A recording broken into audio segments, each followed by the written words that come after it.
పూర్ణం బూరెలు లేదా పూర్ణాలు అంటే ఇష్టం లేని వాళ్ళు దాదాపుగా ఉండరు. పైన లేయర్ చూడండి ఎంత క్రిస్పీగా వచ్చిందో. పైన లేయరు ఏమాత్రం మెత్తపడకుండా క్రిస్పీగానే ఉంటుంది. పూర్ణం మధ్యలో హోల్ని చేసి నెయ్యి వేసుకుని తింటే ఆ టేస్ట్ అసలు మర్చిపోలేరనమాట. అంత అద్భుతంగా ఉంటుంది. కానీ ప్రిపేర్ చేసుకోవాలంటేనే లోపలి పూర్ణం మొత్తం ఆయిల్లోకి చీదేసి ఆయిల్ ఎక్కడ పాడైపోతుందో అని చాలామంది భయపడుతూ ఉంటారు. మొదట్లో నేను కూడా అలాగే భయపడేదాన్ని. నేను చెప్పే చిన్న చిన్న టిప్స్ని ఫాలో అవుతూ ఒకసారి ఇలా ట్రై చేసి చూడండి. ఫస్ట్ టైం చేస్తే కూడా పర్ఫెక్ట్గా వస్తాయి. తక్కువ టైంలో ఈజీగా తయారు చేసుకోవచ్చు. చూడండి, పూర్ణము పైన లేయరు క్రిస్పీగా, లోపల పూర్ణం సాఫ్ట్గా ఎంత బాగా వచ్చిందో కదా. ఇంకా ఆలస్యం చేయకుండా ప్రాసెస్లోకి వెళ్ళిపోదాం. నేను మీ సంధ్యారాణి. Welcome back to our channel ఆహా మన వంటలు. చిన్న టీ గ్లాస్తో బియ్యం తీసుకున్నాను, రెడ్ రైస్ అనమాట. మీరు కావాలంటే నార్మల్ రైస్ కూడా తీసుకోవచ్చు.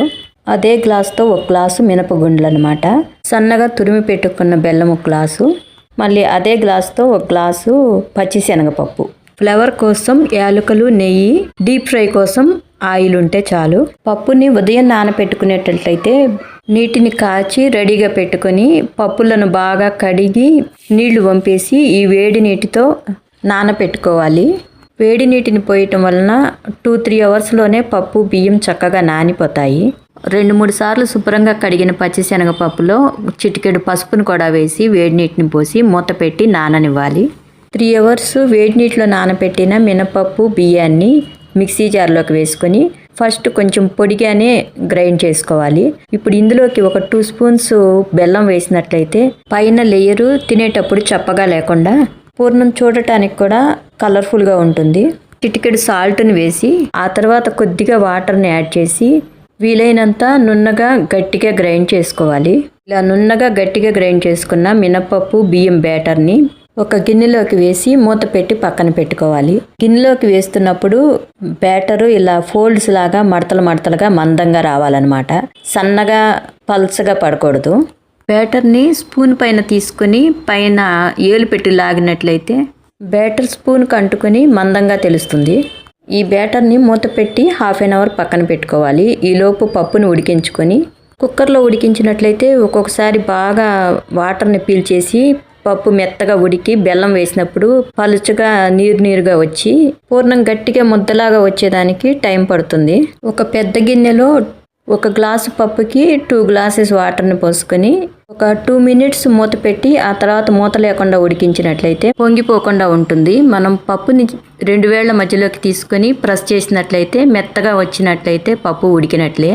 పప్పులో ఉన్న నీటిని స్ట్రైనర్తో వడకట్టుకొని తురిమి పెట్టుకున్న 1 గ్లాసు బెల్లాన్ని ఈ పప్పుతో పాటు మిక్సీ జార్లోకి వేసుకొని నున్నగా గ్రైండ్ చేసుకోవాలి.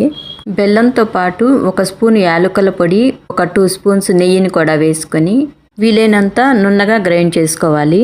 అప్పుడు బెల్లం కూడా నున్నగా మెదిగి పప్పులో బాగా కలిసిపోతుంది. పప్పు కుక్కర్లో ఉడికించలేదు కాబట్టి నీరు ఎక్కువగా పీల్చలేదు. బెల్లం వేసి గ్రైండ్ చేస్తే కూడా పలుచుగా అవ్వలేదు. ఇప్పుడు ఒక 3 స్పూన్స్ వరకు నెయ్యిని వేసుకొని మనం బెల్లంతో గ్రైండ్ చేసి పెట్టుకున్న పూర్ణాన్ని ఇందులోకి వేసి ఒక 2 స్పూన్స్ పచ్చి కొబ్బరి తురుమును కూడా వేసుకొని లో ఫ్లేమ్లో కలుపుతూ ఉడికించుకోవాలి. ఈ పూర్ణం పిండి పూర్తిగా చల్లారిన తర్వాత ఉండలుగా చేసుకొని మనకి కావాల్సిన సైజులో, కొంచెం చిన్న సైజులో చేసుకున్నట్లయితే బ్యాటర్లో ముంచి ఆయిల్లో ఫ్రై చేసినప్పుడు లోపల వరకు చక్కగా ఉడికి టేస్ట్గా ఉంటాయి. స్టవ్ పై బాండి పెట్టి ఆయిల్ పోసుకొని కొద్దిగా బ్యాటర్ని ఆయిల్లో వేసి కాగిందో లేదో చెక్ చేసుకోవాలి. ఆయిల్లో వేసిన వెమ్మటే పిండి పైకి తేలినట్లయితే ఆయిల్ కాగినట్లే. ఇప్పుడు ఒక్కొక్క ఉండని బ్యాటర్లో వేసి పిండితో కవర్ చేసి ఆయిల్లో వేసుకోవాలి.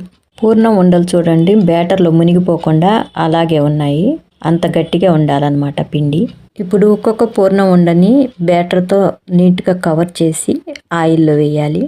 స్పూన్కి అడుగున అంటుకున్న బ్యాటర్ని గిన్నెకి తుడుచుకొని ఆయిల్లో వేసినట్లయితే రౌండ్గా వస్తాయి. బాండీలో ఆయిల్ కూడా ఎక్కువగా తీసుకోవాలి పూర్ణం బూరెలు మునిగేటట్లు.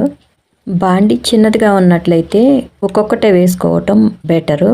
ఎక్కువగా వేసినట్లయితే ఒకదానికొకటి అంటుకుపోయి లేయర్ ఊడిపోయి పూర్ణం బయటకు వచ్చే ఛాన్స్ ఉంటుంది. పూర్ణం బూరెల్ని రెండు వైపులా ఎర్రగా వేయించుకొని ఇంకా ప్లేట్లోకి తీసుకొని సర్వ్ చేసుకోవటమే.